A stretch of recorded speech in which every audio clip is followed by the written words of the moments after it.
I'm so uncomfortable. Yeah. Okay. All right. Yeah. It's a lot. Yeah. What's up, guys? Yo. Yo. Oh my God. It's P Dubs and double T. It's not that type of podcast, I promise. Anyway, what's happening, hoes? Hi. It's DDT once again, and this is Human AF, and I'm sitting here with somebody that I've grown to tolerate. He's persistent.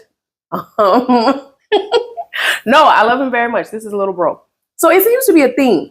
Mm-hmm. Well, like my first guest. So you number 3. Okay. And every person that I've had on so far is somebody that has made me not want to quit comedy or creative things. Like all 3 of y'all, you, Charlene, and Kyle, have helped me a lot to stay in this comedy shit at all since like the past 3 years. Let's say that. Oh, wow. Because he's so prolific. And Pedro Delhi, you guys. Hi. Well, I'm happy you stayed around, honestly, because it would be very depressing to me if someone who's funny just left. You know? I have been a mere vapor on the comedy scene of late. Yeah. But fuck all that. I don't. Yeah. Listen, I'm fine with, because I'm not a person who believes in you have to be producing a bunch of shit to be good at something. You know? I'm not that type of person. I don't know if this is on or not. Turn it around. Turn it around. Like out. There we go. Aha. They didn't hear anything I said before that. That's fine. That's okay. Well, we caught it. It just will sound like shuffling. Like we'll hear your jacket moving and shit up against your. Oh, against me. Okay. Right. But nonetheless, I apologize. I interrupted for production notes because I'm a professional. Oh, okay. For the editor.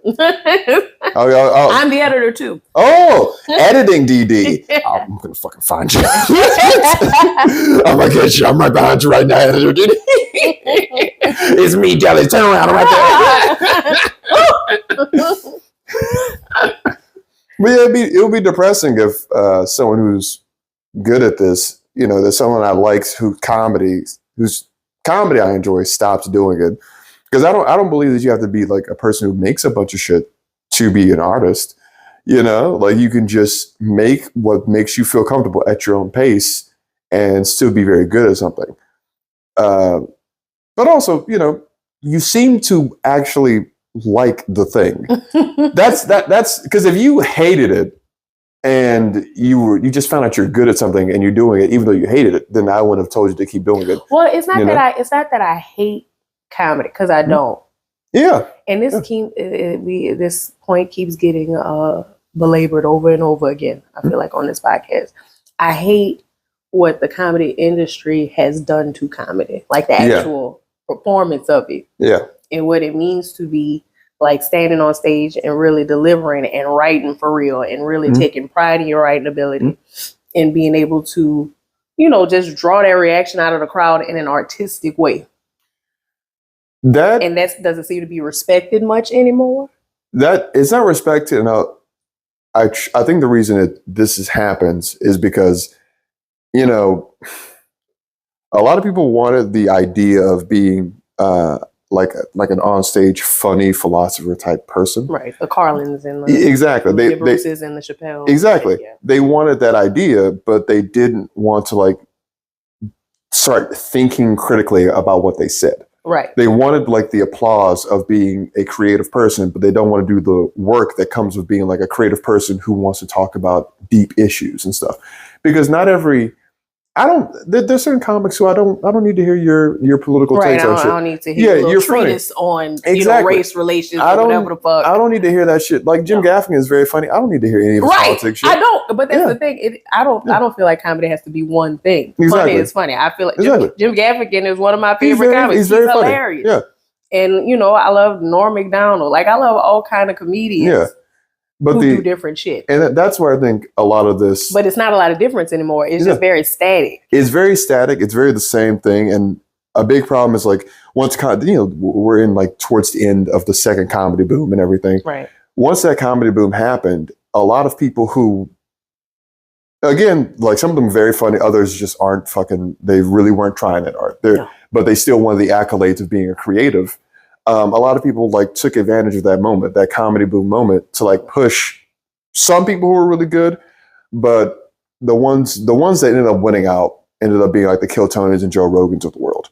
And that's just something we're going to have to accept, that they won out the second comedy boom. Right. They rose to the top. They rose to the top. And that's because, you know, people kind of, at the end of the day, you know, we make art for people, and we can't blame them for laughing at a really bad joke because... Right, and I never do. Exactly, because they're not in our field. Like, their taste is whatever the person who makes... right. Well, that's what comedy for. That's why we have different comedians who appeal to different people. Everybody don't like the same thing. Exactly. And at the end of the day, what was supposed to happen, and what happens with any type of comedy, you're supposed to you're supposed to figure out where you're fit in. Like, it doesn't have to be your genre, but like figure out what you want to say, and then you're supposed to like do the writing aspect of it. You're supposed to write deeper and deeper material. Right. And write more well-written material. You're supposed to start doing that aspect of it.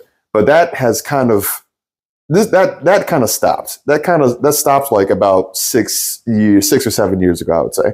Yeah. And it stopped because white comics found out about crowd work. It stopped because white comics found out about crowd work, and they didn't realize that black comics have been doing crowd work for years. The whole time. Exactly. The whole fucking time. But black comics have been doing crowd work for years. And in the 2000s, white comics were shitting on crowd work. They were like, you shouldn't be doing crowd work ever. Right. And crowd it was lowbrow then. When black folks was doing it, it was lowbrow. But as soon as white people found out they could do crowd work and they could just keep posting clips of them doing crowd work. Right. Now it's the thing. Now it's the new wave. Now it's just the, you know, it's the everyman. You know, it's getting it's connected with the crowd in a new and fresh way. They made an economy off of hot takes. And now that's all their comedy is, just really hot take comedy. And what they didn't realize was like crowd work in the black community was more of like a fucking spiritual aspect of it. You know, it was like, oh, you just came here. This whole thing we're talking about, blah, blah, blah, blah, blah. Like, y'all are a rough crowd. Y'all do not want to listen to comedy. I'm loosening you up to get you ready for like my actual fucking material. Well, because when you think of like the days of Def Comedy Jam, it was really crowd control. It was literally the comic saying, I'm the one up on stage with the mic. I run this shit, not you. And I'm going to show you why, because I'm a drag for anybody within my line of fire. Like, if you hear you on the menu, because I need to show you that I run this. Yeah. I own this stage. It's in my opinion, like this is what I've always believed. Like I've always believed black people make the best art. So when it comes to like if you're performing in front of a group of people who understand what it takes to be very, very good at something, like a crowd full of black people, like they have like black people in general have like a level of artistic and spiritual understanding that I don't think is not mirrored in white society. Because white people are aliens. Exactly. So it's not mirrored in that way. So when you're performing in front of a room of like black people, for the longest time, like not for the longest time, but to get them to give a fuck about your material, you have to show that you are proficient in what you do. Right. Like it's establishing dominance. Like exactly. It's you making your case and staking your claim in that moment. It's like, I'm up here for a reason. I'm here for a fucking reason. Yeah. And that onus, like that does not happen in like white rooms. Where like white rooms, some white rooms are rowdy and shit like that. But a lot of time they're going to give you a good bit of opportunity, like fumbling and all that. They're going to give you more. They're going to give you a lot more rope. They'll engage in a different. They'll silently engage. They'll wait for you to be funny. Exactly, and it's a difference between what I think is like when it comes to being a black performer and all that shit, like the spiritual aspect of being a black performer in front of black people, where we're all in this. I'm performing, I'm doing this material, but we're all like, without you as an audience, none of this, it wouldn't feel that way. Like it's like, you know, like black church and shit like that. Like there's between like a regular white ass like church between like a black church where it's people yelling and shit, you know, like we always have this organic thing with white people, with black folks, when we all in a room together, we have this like organic connection thing that we have. Yeah. That plays out with like the conversation that we have. Like I'm talking to you Because, we folk, we understand, we get this, you get it, right? Like, it's us in here. It's just us in here. We having a conversation. So I think the way that we interact with each other in general, especially in spaces where it's just us, is given to the crowd work because we just relate to each other in that way. Yeah, and that's what and I think that's what ended up happening. White dudes found out about crowd work, and then they made that their whole thing. Because again, it was like, I can just keep putting out clips of me saying, big titty lady in the crowd, blah, blah, blah, blah, and just put that on Instagram, and that would get however many clips because it's just me saying the most fucked up shit or a hot take or something other. And that became everybody's like go-to thing to do, because then people who started up in that time frame where it was like clips, hot, everyone needs to have a hot take. They think that that's what comedy is. Right. So they ended up going up, trying to perform, and you can hear it. You can go to like an open mic and you can hear somebody doing a joke that's like 30 seconds long. Like, just the whole joke is 30 seconds long, and you're like, this motherfucker is trying to get a clip for Instagram. He's trying to get a clip. You can tell that he's trying to get like the stage shot or whatever. Exactly. But like with the crowd work thing, when white people discover something that black people been doing for a long time, that comes naturally to us, the crowd work that they're doing, it just lacks that. It lacks the soul of it. It lacks the connection, like that spiritual base. It lacks the cultural understanding that you have with crowd work. It's empty. It's like an outline of the thing. You know what I'm saying? Like, it's we not know fully fleshed out. They've seen black comics get on stage, and they've seen them probably never, like, I know a lot of black comics who would just get on stage and just do, because they just want to fuck around with the crowd sometimes. They do like 5 minutes, and it's very different than when I've seen like a white comic get on stage and do like 5 minutes of crowd work. It's like what they're doing is impressive. Right. What they're doing is like, I'm getting up here. I don't know who the fuck any of y'all are. I'm not really asking y'all questions. This isn't like, the best way I could describe it is sometimes I'll see a white comic go up and they'll ask so many questions. It feels like the fucking census. Right. So what are you guys together? Are you guys together? How long have y'all been together? What do you do together? for a living? How many people live in your home?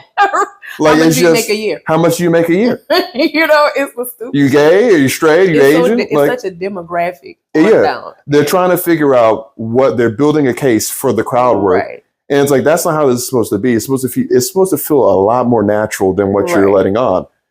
And that's like Robin Harris, was probably one of the best crowd work people. Mm-hmm.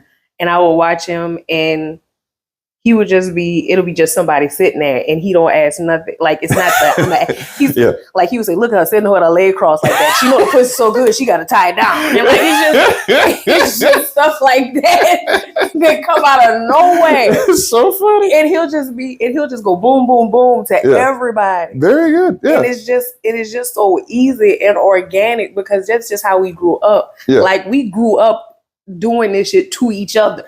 Yeah. The way that, like, because, I don't know about you, but in South Louisiana, because he's from New Orleans, of course, I only like Louisiana people. Hi. Everybody I don't have thus far has roots in Louisiana, if not from there themselves. I don't have the accent because I watched Seinfeld as a kid. That's literally what happened. I watched Seinfeld as a kid, and now I don't have the accent. I listen to a lot of like East Coast hip hop. Yeah. It kind of messed up the shit. For a while, I used to be talking like I was like AZ or something. Like, it just.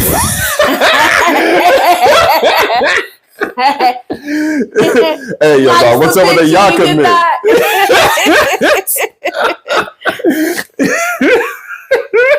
Because as long as we leave it even, we be having some kind of dope. Like, it's just funny. I was ridiculous. I just hear you in the back like what's it called? Like a what's that dude called?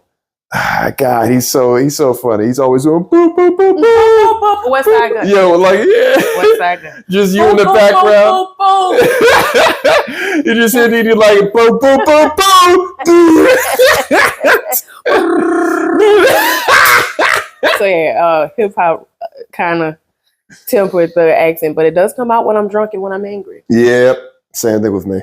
I become like, you need subtitles. Oh God, like I just sound straight Cajun. Yeah, I get really upset. It would be crazy. So, yeah, but I mean, it's just like, it kind of gets held back. But the thing is, growing up where we grew up, and it's like this in every black community. If you're around black folks, you getting roasted, like you getting dragged for, and it's not out of not necessarily. It's never out of spite for the most part. Yeah, it's really just like relating to people in a way that feels, I don't know. Sometimes you don't know how superficial, but not entirely. I think it's like it's like a community building thing. Or it's like, we know, I'm making fun of you because you have fucked up teeth, but I have fucked up teeth. It's pretty funny. Like I used to get the shit roasted out of me because I was a weird ass kid. And so I was like, I mean, this is what it is. The choice I had to do was like, I could either keep getting mad at them for roasting me or get better at it. Right. Because niggas used to get me good sometimes. Like, you ever had somebody tell you some shit that you just have to go like, so I've had these teeth since I was 10 years old. You see, these same teeth been in my head since I was big like this. Yeah. One time on the back of the bus, it wasn't even on the back of the bus. It was like in band class or something. Nigga told me, you look like you could just bite the fuck out of a cat. I said, fuck, nigga. Nigga, I'm dead. Like, I'm literally deceased. Cover me with the sheet, dog. I'm out of here. Look at her. Time of death, third period. Like, just...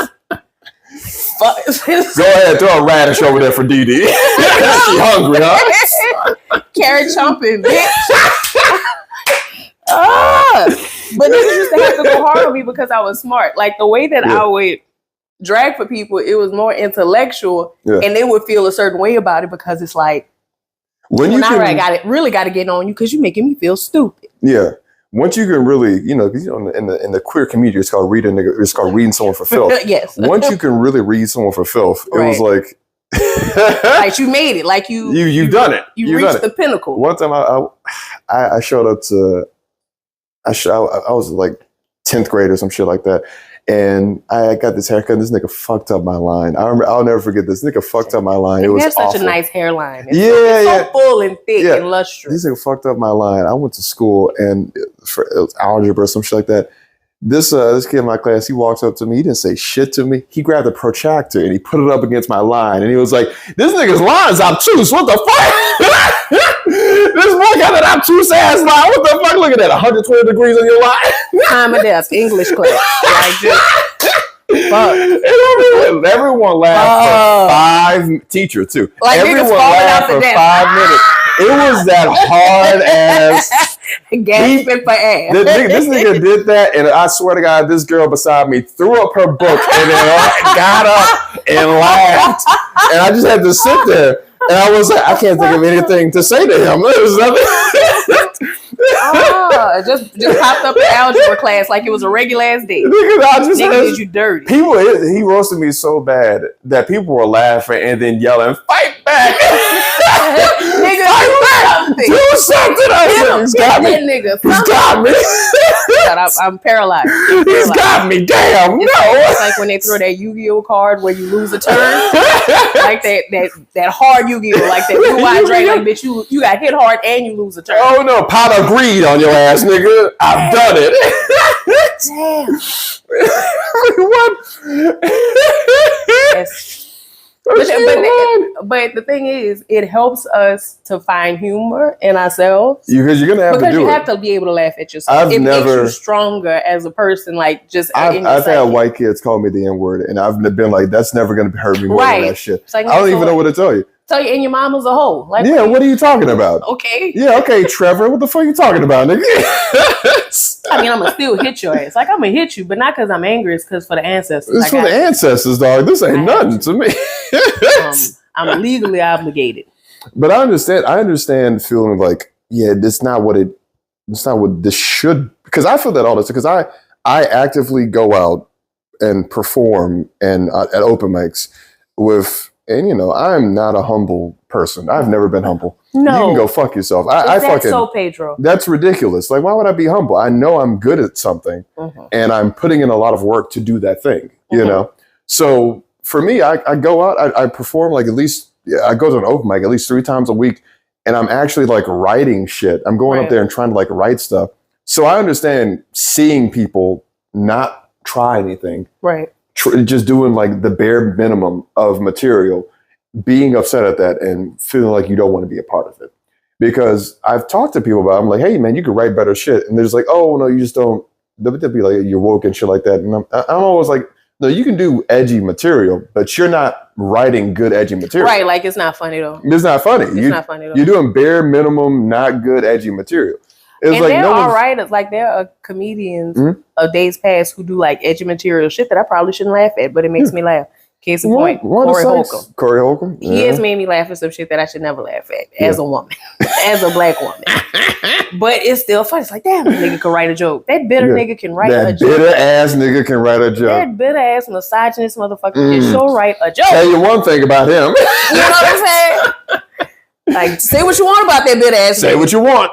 He's a misogynist. That was a good joke, though. He hates women because he hates his mom. But that nigga can write a joke. What's it called? What's his name? What's his fucking name?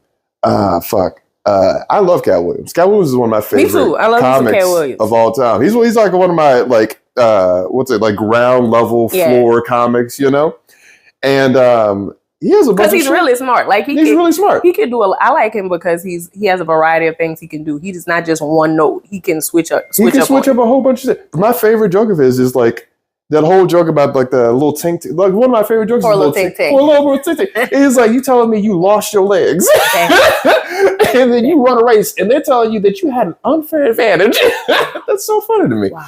There's a whole bunch of like edgy jokes that are funny, but the whole thing is that you don't know how to write. Not you, but you know, people don't know how to actually sit down and write a good edgy joke. Yeah. And also, you're flooding the market with shit that you think is edgy, like on the line, but it's not edgy. Like, no, you're over it. You're over the edge. And that's the thing. Like the whole thing is like you're supposed to be. Am I tipping the line? It's a tightrope. Yeah, exactly. But that takes skill. That's the point.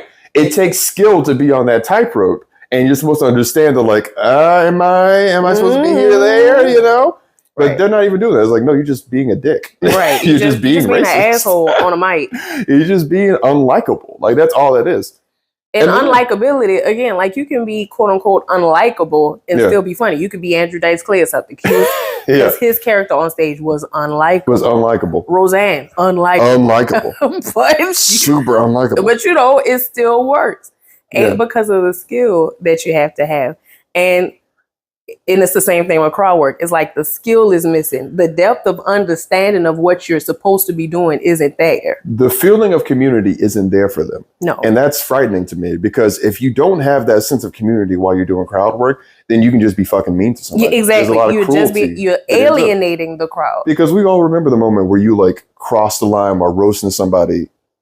And then in your mind, you're like, I was fucking wrong for doing that. Right. Like, why did I say that? Yeah, I didn't need to say that. Me, my problem was, and this was even when I first started comedy, I am not necessarily a roaster at all, but I will fight your ass. I will come down off this stage and put hands and feet on your stupid ass. Yeah. Don't do me like that. Me too. Yeah. I've tried to calm the fuck down. But that's why I love you. One of the first times I met you, you were threatening to fight a group of people because they were being too loud at Dan Electro's during the show. I think that's valid. Like I think people need to remind themselves, like the rule is, unless you really think you can beat someone's ass, right? Do not say some shit to them to make them exactly. Because I've been knocked out like 3 times in my life. Right. And every single time I wake up, I'm like, that nigga could have killed me. I'm lucky to be I am like, and every time I'm like, you know what? I didn't need to say all that shit. I think I made my fucking point. 2 sentences ago. Exactly. I have been knocked out a couple times and thought to myself, like, I should have shut the fuck up. I should have shut the fuck up. That's what getting your ass whipped is supposed to do. It's supposed to make you reflect. While you're getting in that ambulance, think about what got you here. You know what I'm saying? Think about how you could have avoided this ambulance. I couldn't. I shouldn't have called your mommy a bitch. I don't know why I brought her into this. I don't know why I brought her into this. I don't know why. Ain't no reason for me to talk shit about your auntie like that. That was fucked up. So it is not your mama's fault. She got 1 tooth and she got a tooth like this. I'll tell you, that's not her fault. There's so many moments that I remember, and when I first started like doing comedy, that I was like, I should have shut the fuck up because there's no reason for me to go all the way out for this. Because some people are really good at just saying a couple. Like I've gotten okay at being like, I'll say something quick to you, so you'll shut the fuck up. But one time, I was at this doing this like show. If you remember Adam Radcliffe, he was like hosting. It was like an open mic, And I was Adam bombing. Radcliffe, he always asks me weird sex questions. He's a weird dude. Like, he always asks me questions about me fucking a white dude, if I fuck the white dude, if I don't know why he would do that. And I always ask him the same thing. Why are you so invested in my vagina? Do I need to inform your wife? Ask a lot of questions, big dog. You know what I'm saying? Ask a lot of questions. God damn. Unless your name's on the leash, you should be asking all these questions. You know what I'm saying? You better make sure that you gonna land on your feet after this one. I'm talking. But I was up there, I was bombing, and this dude in a wheelchair heckled me, and I was so pissed off. Anyway, so he went up to do comedy afterwards, and I was like, first off, nigga, I don't respect any motherfucker who can't break dance. You can go fuck yourself. Damn. You can go fuck yourself. Was it Greg Abbott? Because that's the only thing that's okay. There was no reason for me to say that. I truly did. After I said it, I was like, I should not have said that to a dude in a wheelchair who was heckling me. By the way, valid heckle, because I was not doing good. Right. It's like you can't come up in here and heckle me when you could get heckled by a flight of stairs. Don't do it. Don't do it. The whole time, and I was like, that was probably really fucked up to say, and that's some shit. So those are like moments where you need to remind yourself, like, should I say some shit like that to a nigga? Like, I don't believe it. I shouldn't have said some shit like that. I'll say it to somebody if they take it there. I'm gonna say it and I ain't gonna feel bad about it. And I'm looking at your face, so you won't fight about it away. What you gonna do about it? You know what I'm saying? But that's if it's earned, because I'm not a crowd work person. I'm really not. But when it comes to hecklers, I am gonna make you hate that you opened your fucking mouth. That's valid. I'm going to do my best to make sure you cry in the car. Yeah. The only thing that made me feel bad about it, because he was black. He was black and he was in a wheelchair, and his heckle wasn't even that crazy. Mm-hmm. But it was still like my response. I was like, I probably took it to a level that shouldn't have been to that level. Mm-hmm. But again, that's what you learn after but that was only when I've been knocked out twice. Wait, the nigga in the wheelchair knocked you out? No. Lean down here, bitch. Get down here. No, but he did have those fucking those veteran like gloves on. So I was like, he would have been leaned down. He would have army crawled up on that He would have crawled up. He would have grabbed my ass down. Like he was in 9, baby. He would have.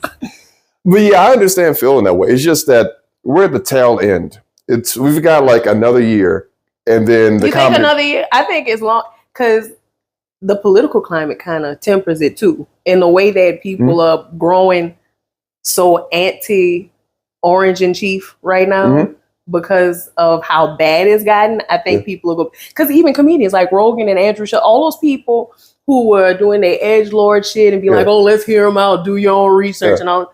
They stepping away from that. Well, here's the thing. What happened in this comedy boom, this one, was that the people who like got big aligned themselves with kind of the big bad dude at first. So whether we like it or not, comedy became a vessel for conservative fascism and shit like that. It became a vessel for that.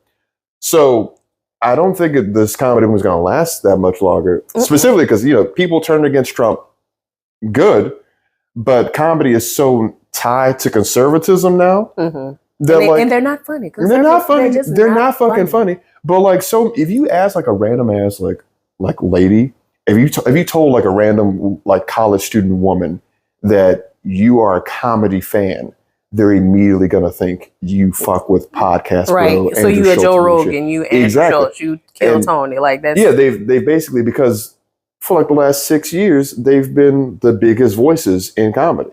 But conversely, when I say I do stand up comedy, people ask me, "Oh, so do you like Kill Tony?" Yeah. Again, have you been on Kill Tony? That's like the biggest show for random people right now. Because I tell people this shit. When people tell me when I tell people I do comedy, they also are like, "Oh, I don't really like a lot of comedy, but I watch Kill Tony."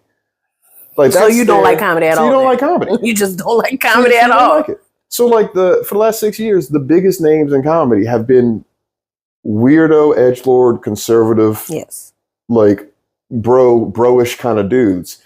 And we can again, because comedy is varied, all this other shit. There's always going to be like shit that's anti that.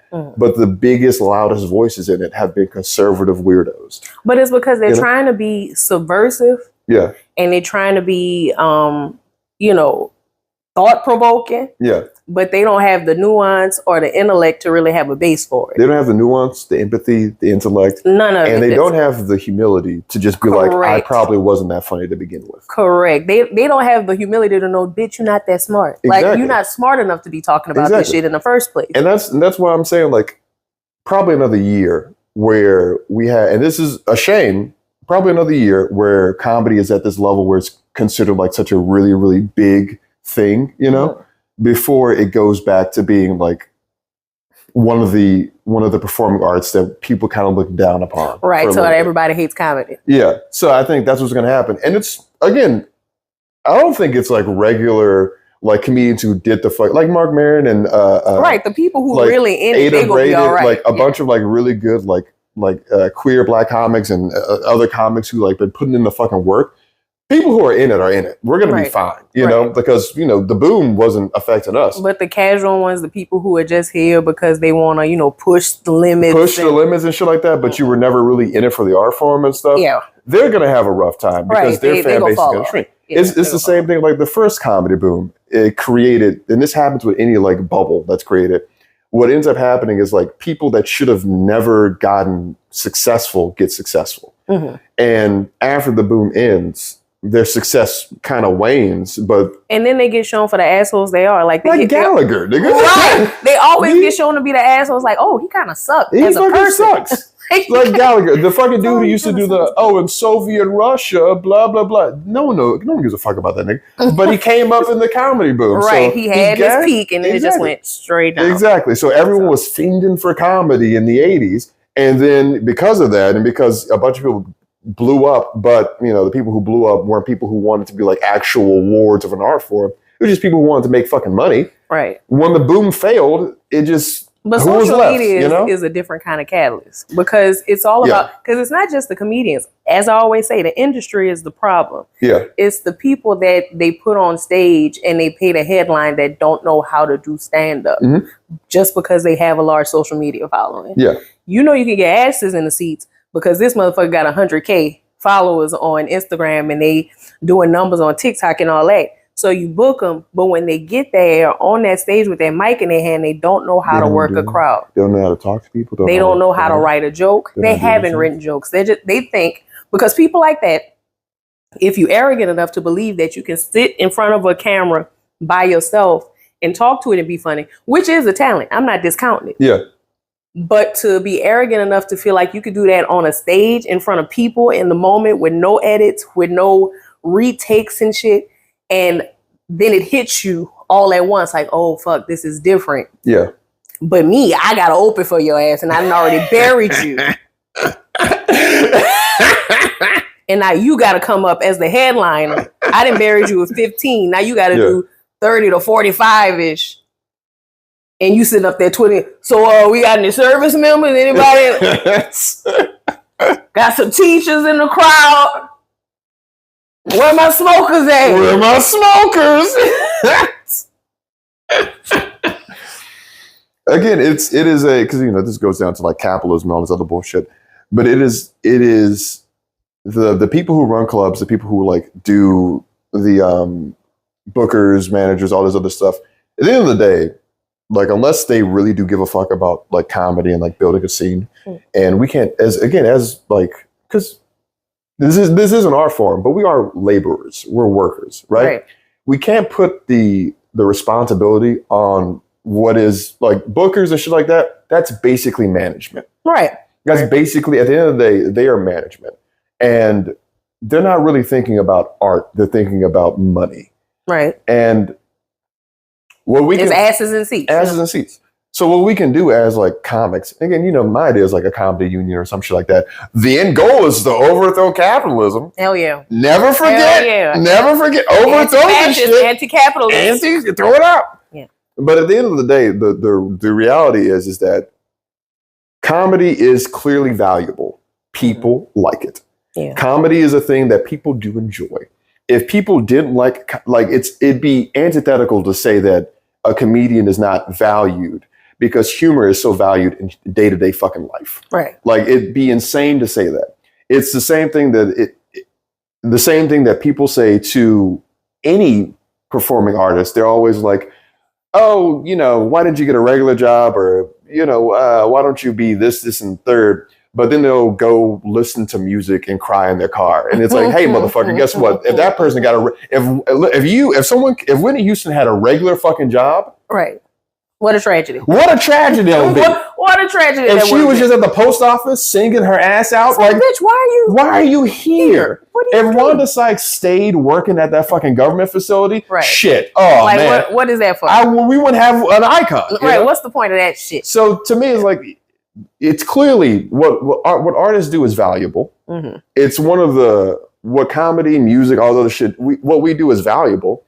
And we should value what we do as well. And that's what unions are for. It's like, hey man, you could get together and be like, hey, obviously what we do is valuable. Let's like make rules to this shit so that we don't have to like so we're protected from all the pretenders. The bullshit that managers are going to put you through and sexual predators and all the other stuff that you have to go through the comedy. Because there's so much extra added shit that you should not have to deal with. Right, as a performer. Like the low pay, like the bad pay, right, all that shit. The scamming weirdos, right? The bookers who clearly have power, mm-hmm. but then use that power to like make like their idea of what comedy should be, right? And then that limits like what your scene is capable of, right? They just abuse the power that they have. That power that they have. But it's. Part of that, I think, is just people don't always understand what comedy is supposed to be. Yeah. You looking, you in the crowd and you saying, oh, this is funny. I like this. Mm-hmm. But there are so many people who don't understand what makes it funny that want to do stand-up. They don't understand the mechanics of why comedy is comedy. Yeah. And so they get up on stage and they start doing this shit, but they go viral for crowd work and all of a sudden this motherfucker's getting booked. Yeah. And it's just like this cycle that repeats because of a lack of understanding of the importance of comedy. What makes funny is the progress. It's the process. Sorry, the process. It's the process that they don't get, and then we get in this situation that we're in now. Yeah. And that's why, again, like there are parts of like performing arts that people don't understand that you're supposed to. Again, with social media makes it. Social media shows you like either in product. Or it shows you like someone so bad at something that it's funny to see them be bad at it. Right. Right. So it's either the end product of someone being very good at something or someone so bad at something that's kind of funny. Right. Right. It just goes viral because people love to hate. Exactly. Right. And that's an issue because that devalues what it takes to be an artist. It devalues what it takes to be a performing artist. Because the process, as any person will tell you, is just as important as the end result. Well, see, and that's the next thing I want to ask you about. So not just the process, but the context of the comedy. Yeah, exactly. And I think a lot of comedians, like the ones that are really, really good, and I could be wrong, I'm usually not, but I could be wrong, but you'd be betting against a sure thing. But the comics who are really, really good are the ones who read a lot. Yeah. And reading all kind of shit, and just who have like a vast cultural depth to them. Like they absorb a lot of media, like film, music, TV, books. They just get into just the bare bones of what art is in every facet of it. I could imagine. I mean, the same thing where, because I was talking to, I have a friend. I'm not going to mention their name on here. We can talk about it afterwards. They went on a date with a guy, and this guy shows up, and the date is boring. Mm-hmm. And they felt so bad about it being boring, because they were like, if I felt bad for him and everything. And I think people kind of forget this. It's on you to be interesting. Mm-hmm. You're supposed to be like doing the work as a human being to be interesting. And what makes a person interesting? Someone, you read, you have opinions on shit. Yeah. Even if you like watch media, all you do is like watch films and shit like that. Having interesting takes on film is a lot better than having a hot take. Right, exactly. Yeah. It's not a hot take, but an interesting take. Exactly. It's like you have a grasp of the content itself and you really understand it on a deeper level. Exactly. So like the whole thing where like the difference between, because like Worldwood Jr. does a lot of political stuff that's observational, right? Mm-hmm. And you'll see like Jerry Seinfeld do observational material. And a lot of people kind of like make fun of like what because it's very easy to make fun of observational comedy, right? Because it's just like people think it's just noticing something. What's the deal with this one thing? Exactly. But the difference is that both of those people are interesting. Right. So when they're doing observational comedy, they're like observing something and then telling you their interesting ass take on that thing. Exactly. But they have like the cultural context of the thing. They have that background to be able to make it interesting. They've got all that reading to all this other shit. Like they have a deep understanding, or at least watch. They have a deep well of like personality that allows them to have these interesting takes that we'd like. Have say something that's very funny that we like. And I don't think a lot of people who started, after post like 2020, post 2020, have that ability. I don't think a lot of I've been wanting a lot of people to read because reading helps out a lot. It does. It really does. When I was in Dallas, even if you read something you don't like, it helps. I was in a book club with a bunch of Dallas comedians, and I was the only girl and the only black. It was me and like 4 white dudes. Okay, and we read all kind of strange shit. One of those things being Infinite Jest. Hey, we're talking about books. We got it. Book talk.